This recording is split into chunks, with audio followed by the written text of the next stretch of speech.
AAA Foundation for Traffic Safety, saving lives through research and education.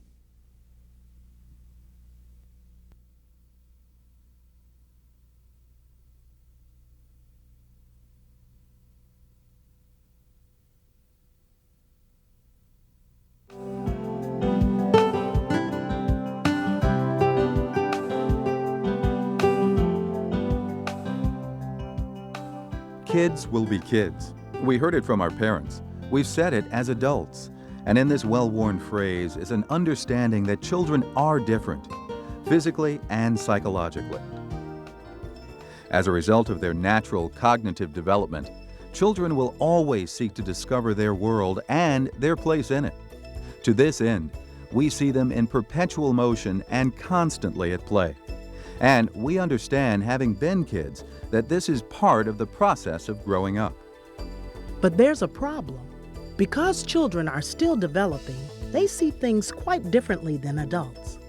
And yet, this child's world, one that's often a mix of fantasy and reality, must coexist with the larger adult world and the dangers it can present. And the greatest danger, and one that's ever present, is traffic.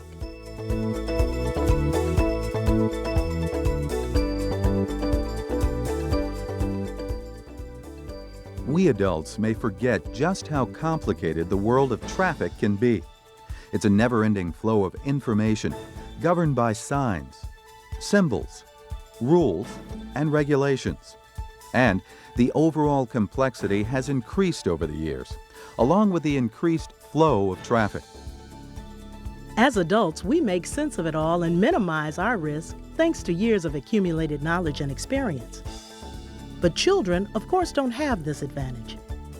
And a simple traffic-related message that's clear to adults might not be so clear to children. For example, when kids are shown traffic signs, they sometimes misinterpret their meanings. Even older kids thought they could cross at this advanced school crossing sign because the sign shows kids crossing here instead of at the crosswalk up ahead. A reasonable deduction, but dangerous, and a clear indication that children see and understand traffic differently from adults. Perhaps even more dangerous, younger kids, despite our warnings, may literally see vehicles as creatures with eyes and a mouth. These creatures may even seem to be looking at them, and because of this, they may find vehicles less threatening than they should. Obviously, all children need to learn how traffic can represent a danger to them and what they should and shouldn't do. And as adults, parents, and educators, we have an obligation to help protect children by instructing them in safe behavior and by modeling that behavior ourselves. But we also need to remember that children will always behave differently and in many cases unpredictably, despite our educational efforts. So, as adults and drivers, we need to look anew at what we can do to reduce the danger to children. We need to look at the world of traffic through their eyes and learn more about their limitations and motivations if we're to make children safer in traffic.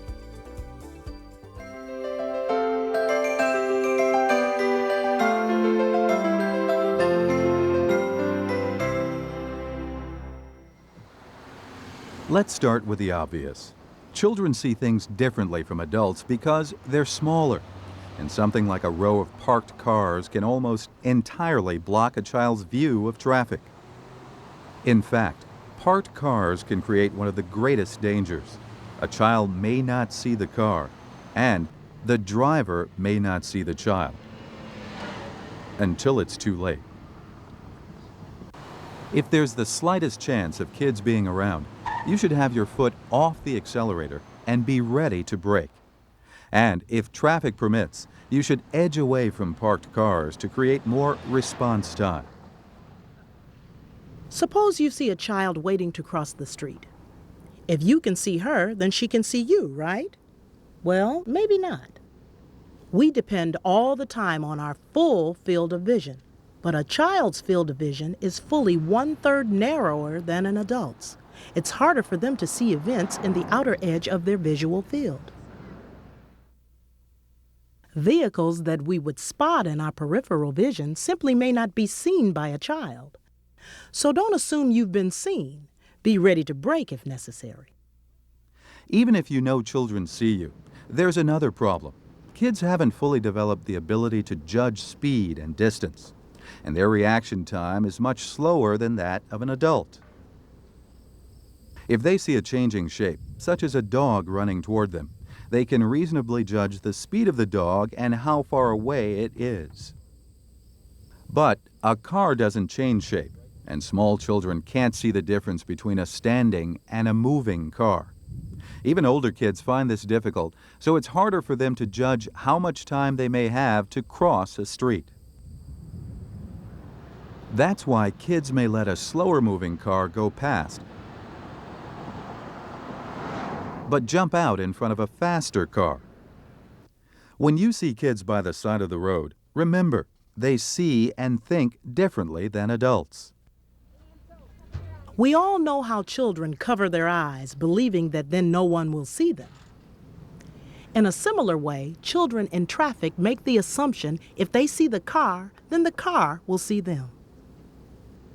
The danger, of course, is that you may not see them, and throw in the fact that kids think cars can stop as quickly as people, and the danger is clear. So again, be prepared for the unexpected.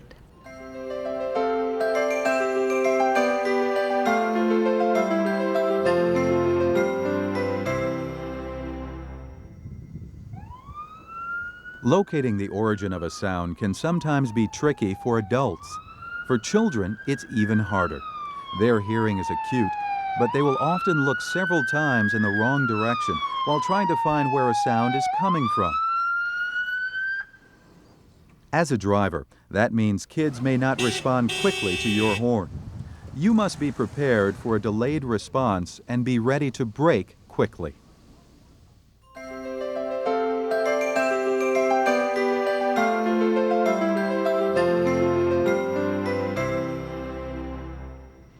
As we said earlier, our years of experience help develop a sense of caution. We learn to anticipate problems, such as when we drive defensively. Kids, however, are short on experience. And when it comes to complex traffic movements, they may make decisions without seeing the possible dangers. At this crosswalk, the car in the right lane is stopping. As adults, we would want to see that all traffic is stopping before we proceed. But the child may just assume the motorcycle in the left lane sees him and will stop. As drivers, you need to be especially alert at intersections. Kids may not understand the level of caution needed. Also, anytime you see a vehicle stopped in an adjoining lane, that's a signal for you to proceed with great care.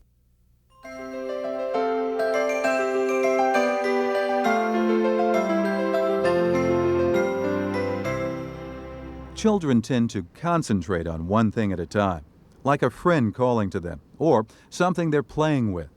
Their attention is less flexible than that of an adult. Here, the ball demands all the attention, and any traffic is just not noticed. If you see kids consumed by an activity, they probably won't notice your vehicle. When school lets out, it's time to be especially careful. Kids are focused on getting out and going home. They're in a hurry just like adults. But once moving, children have a hard time breaking off from what they've started, and they often won't stop at a curb and look for vehicles.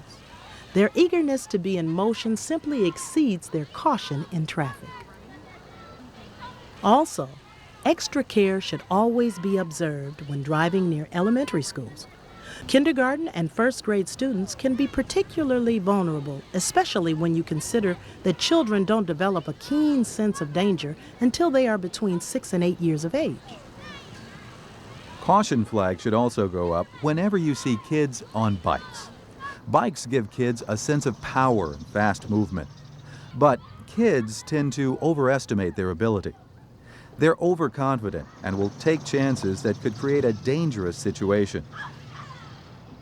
And if you see an older child near traffic, a younger child could be close behind. Younger children will often follow the bad example of an older brother or sister and put themselves in danger. Let's quickly look again at the ways you can help keep children in traffic safe. Be especially cautious when driving past parked cars or anything that could block your view or a child's view.